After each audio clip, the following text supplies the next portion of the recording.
자, 이번 시간에는 억제 조건에 대해서 강의를 시작하도록 하겠습니다. 자, 우리가 지난 시간에는 핵시대 이전에 억제 전략에 대해서 유럽의 역사를 통해서 한번 살펴보았고요. 자, 오늘은 이 억제 조건에 대해서 강의를 하도록 하겠는데요.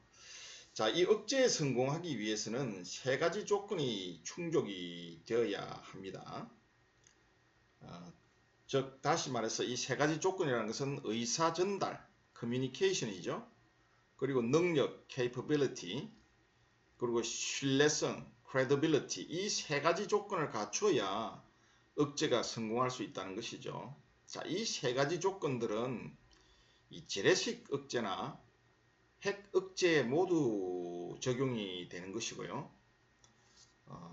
좀 자세하게 우선 살펴보자면요. 이 의사 전달이라는 것은 어떤 성공 조건이냐 하면요. 어떠한 범주의 행위를 해서는 안 되고, 또 만일 그러한 행위를 하게 된다면 어떠한 일이 일어나리라는 것을 적에게 정확히 알리는 것을 말합니다. 다시 말해서 적에게 전쟁을 일으키지 못하도록, 또는 위험한 행동을 하지 못하도록 어떤 범주의 행위를 해서는 절대 안 되고, 만약에 그러한 행위를 하게 된다면 굉장한 불이익을 갖게 될 것이라는, 즉 위험, 어떤 행위를 통해서 치러야 할 대가가 매우 크다는 것을 잘 정확하게 적에게 전달을 해야 된다는 것이죠. 억제에 성공하기 위해서는. 자, 예를 들자면 이 야생의 이 곰들은 이 자기 영역에 있는 나무에 이 발톱 자국을 내므로써 그 지역이 자기가 지배하는 영역이라는 표시를 남긴다고 합니다. 자, 이런 행위들은 다른 동물들에게 자신의 영역을 침범을 하게 되면 제재를 받을 것이라는 일종의 경고와 같은 것이죠. 자, 그런데 이 동물의 세계와는 달리 우리 국제정치 영역에서 여러 국가들은 서로 다른 문화를 가지고 있죠. 그리고 다른 가치체계를 가지고 있고요.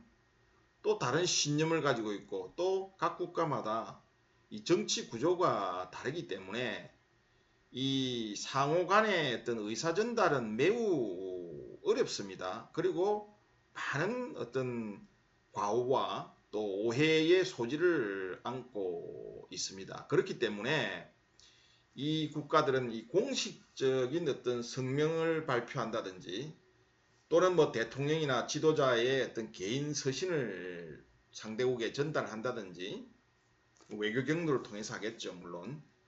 아니면 군사력을 동원해서 무력 시위를 한다든지, 이런 어떤 가급적 다양한 통로와 방법을 활용을 해서 이 자국의 의사를 최대한 분명하게 전달을 하려고 노력을 하겠죠. 자, 이 베를린 공수는 억제에 성공한 대표적인 사례로 많이 예를 들곤 합니다. 1948년 이 소련이 연합군 척이 점령한 이 베를린시의 접근로를 봉쇄를 합니다. 자, 미국은 영국과 함께 약 1년 동안 약 25만 회에 걸친 공수를 통해서 물자를 지원을 했었죠. 자, 이런 베를린 공수는 미국이 서베를린을 절대로 포기하지 않을 것이고, 또 서베를린에 대한 소련의 어떠한 무력행위도 돌이킬 수 없는 비참한 결과를 초래할 것이라는 점을 분명하게 전달한 그런 어떤 메시지를 보낸 것이죠. 자, 이렇게 함으로써 미국은 1949년 5월 이 소련으로 하여금 베를린 봉쇄를 풀도록 하는데 성공할 수 있었던 것입니다. 자, 이 베를린 공수의 사례와 같이 이 서로 침입해서는 안 될 영역을 분명하게 선을 선을 긋고 또 행위자들이 이에 합의를 한다면 억제는 성공적으로 달성될 수 있는 것이죠. 자, 그러나 이 모든 상황이 이처럼 명확한 것은 아니고요. 억제자가 설정한 선이 확고한 신념을 가지고 끝까지 고수되는 것도 아니죠.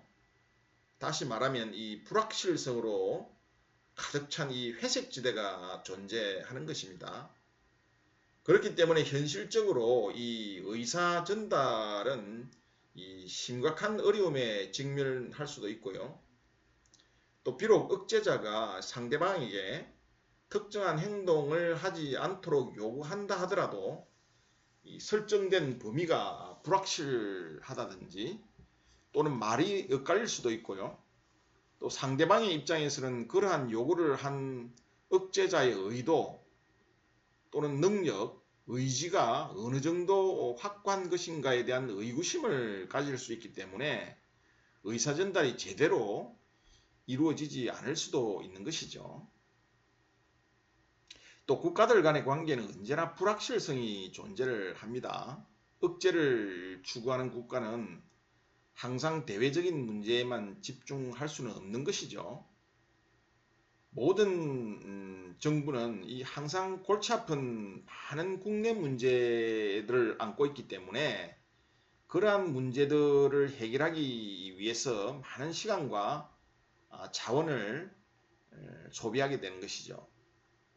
자, 이런 상황에서 전혀 예상하지 못한 사건이 발생이 된다고 한다면 정부는 적절하게 대응하기가 어렵고요. 우왕좌왕할 수 있는 것이죠. 자, 대부분의 이 위기 상황에서는 상대방의 의도와 전략을 정확히 알 수 없기 때문에 정책 결정자들 간의 견해가 다를 수가 있고요. 충돌을 일으키죠.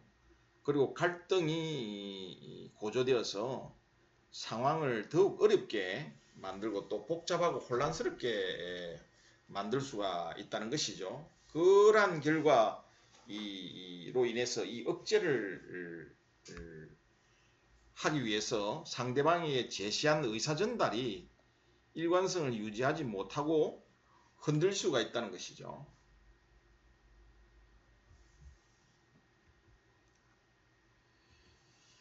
자, 비록 이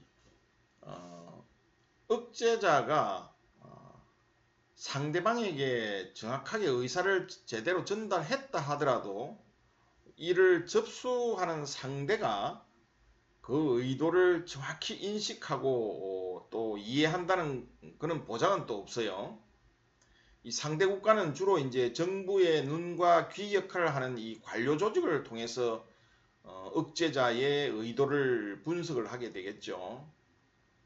이 관료 조직은 대부분 이 과거의 경험과 또 타성에 의해서 편견과 선입견을 갖고 있기 때문에 억제자가 제시하는 어떤 새로운 의도를 왜곡해서 받아들일 가능성이 크죠. 자, 이러한 경우 이 상대 국가는 억제자가 전달한 의도를 곧바로 심각하게 인식하기보다는 그러한 의도가 행동으로 이행되지 않아서 상황이 악화될 때까지 별 의미가 없는 것으로 여길 수가 있는 것이죠. 다시 말해서 이 의사전달이라는 것은 상대 국가에 전달한 것으로 끝나는 것이 아니라 상대 국가가 이를 어떻게 수용하는가의 문제까지도 다뤄야 한다는 것입니다. 자, 1950년 미국의 38선 돌파를 저지하는데 실패한 이 중국의 사례와 같이 우리가 의사전달에 실패하면 우리가 다음에 다룰 이런 능력과 신뢰도의 요소들은 아무런 쓸모가 없게 되는 것입니다. 자, 우리 한국전쟁은 대표적으로 이 의사전달에 실패한 사례로 들고 있는데요. 앞에서 우리가 베를린 공수는 성공적인 사례로 우리가 예를 들었다면 이 의사전달에 있어서 실패 사례는 우리가 한국전쟁을 들 수가 있어요. 1950년 10월 초에 이 한국 전쟁 당시에 중국의 주원래죠.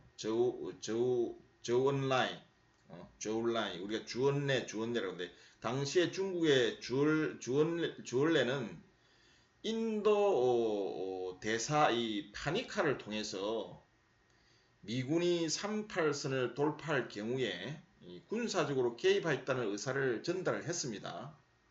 자, 그런데 미국은 중국의 개입이 시기적으로 늦었다고 판단을 해서 이를 무시를 하고 38선 돌파를 강행을 하게 됩니다.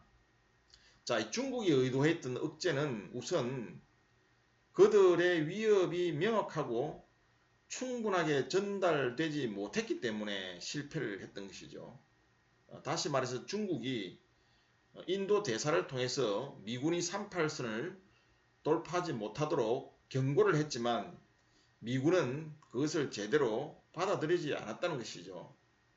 즉 중국이 미국에 확실한 의사전달에 실패했다는 것입니다. 그렇기 때문에 억제에 실패했다는 것이죠.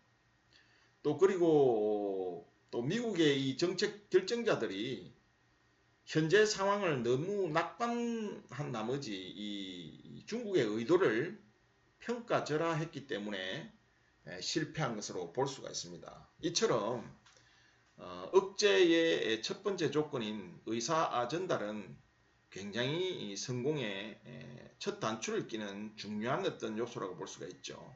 의사 전달에 실패하게 되면 두 번째, 세 번째 성공의 조건인 능력이나 신뢰성의 요소들은 아무런 쓸모가 없게 된다는 것입니다. 자, 다음은 두 번째 억제의 성공 조건인 능력에 대해서 한번 알아보자면요. 자, 능력이란 말은 우리가 상대에게 압력이나 해를 가할 수 있는 물리적인 능력을 의미하는 것이죠. 이 억제자는 이 상대가 얻기를 원하는 이득에 비해서 상대적으로 감당하기 어려운 대가를 치르도록 할 수 있는 능력을 갖춰야 합니다. 그러나 억제에 성공하기 위해서는 그러한 물리적인 어떤 능력만으로는 부족하겠죠.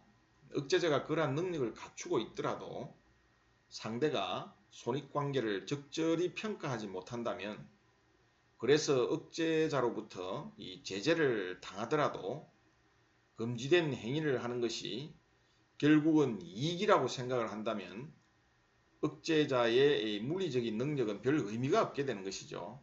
그렇기 때문에 이 억제자는 냉정하고 침착한 계산을 통해서 특정 행동에 대한 손익을 비교하고 그 균형 관계를 철저히 판단을 해야 하는 것입니다.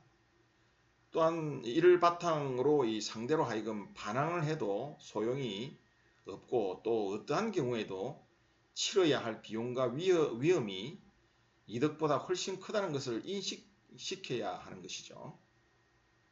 비용 대 이익의 계산, 즉 이 손익 계산은 억제자보다는 상대 국가의 몫이라고 할 수 있는 것이죠. 억제하는 국가는 이 합리적인 판단에 근거해서 상대 국가도 이익보다는 손해가 더 클 것으로 판단하리라 생각하겠지만, 그러한 판단은 절대적인 것이 아니라 이 상대적인 것입니다. 억제자가 제시한 처벌 위협의 수위는 이 상대방의 입장에서 볼 때 충분히 감수할 만한 것일 수도 있는 것이죠. 그렇기 때문에 억제자는 자신만의 기준에서 판단할 것이 아니라 적의 입장에 서서 이 적이 상황을 어떻게 바라보고 있는가를 이해를 해야 하고요. 그래서 이 적이 갖고 있는 가치와 문화, 그리고 그들의 기준에 입각해서 그들의 행동을 위반함으로써 얻을 수 있는 이득보다 억제자의 제재에 의한 비용이 훨씬 더 크다는 인식을 갖도록 해야 억제에 성공할 수 있는 것입니다. 이러한 것이 억제의 두 번째 조건인 능력의 의미라고 볼 수가 있습니다. 자, 다음은 성공적인 억제의 세 번째 조건, 신뢰성에 관한 문제인데요. 자, 억제에 성공하기 위해서는 첫째로 의사전달, 즉 억제자가 상대 국가에 금지해야 할 행동이 무엇인지 명확하게 전달해야 하고요. 둘째로 능력의 과시, 즉 상대가 금지된 행동을 할 경우에 이득보다 훨씬 더 큰 비용을 부과할 수 있는 충분한 능력이 있음을 과시해야 하는 것입니다. 자, 그러나 이 두 가지 요건으로는 억제에 성공할 수가 없어요. 이 외에 신뢰성이라는 요건이 충족이 되어야 합니다. 자, 신뢰성이라는 것은 순응하지 않을 경우에 즉각 보복이 이루어질 것이라는 기대치를 말하는 것입니다. 자, 이러한 기대치가 높으면 높을수록 억제는 성공할 가능성이 커지겠죠. 반대로 행동을 위반하더라도 억제자가 즉각 보복을 이행하지 않을 것이라고 상대 국가가 인식을 한다면 억제는 실패하게 되겠죠.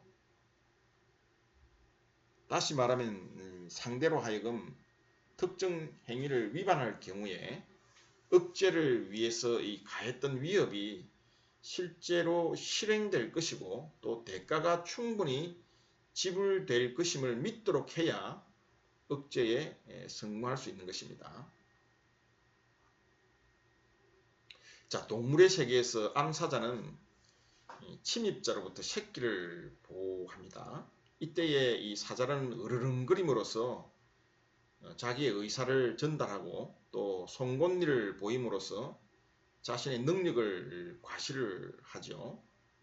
자, 이렇게 함으로써 침입자들은 너무 가까이 가려고 하면 반드시 피해를 입는다는 것을 잘 알고 있기 때문에 다가가지 않게 되는 것이죠. 이때 보복의 신뢰성은 명확합니다. 사자라는 존재와 새끼라는 절대적 가치로 인해서 다가가면 반드시 제재가 이루어질 것이라는 것은 부인할 수 없는 사실이기 때문인 것입니다. 그러나 인간들의 세상에서 현실은 그렇지 않을 수 있습니다. 가령 특정한 범죄에 대한 형벌이 무겁다 하더라도 범죄자는 잡히지 않을 것이라 확신하고 또 잡히더라도 벌이 가벼울 수 있으리라 생각해서 범죄를 일으킬 수 있다는 것이죠. 국제관계에서도 마찬가지입니다. 자, 제2차 세계대전 직전에 영국이 히틀러의 팽창 정책을 저지하기 위해서 폴란드에 대한 보장을 약속했을 때 히틀러는 영국이 국내의 반대로 인해서 그 약속을 이행하지 못할 것으로 믿었습니다.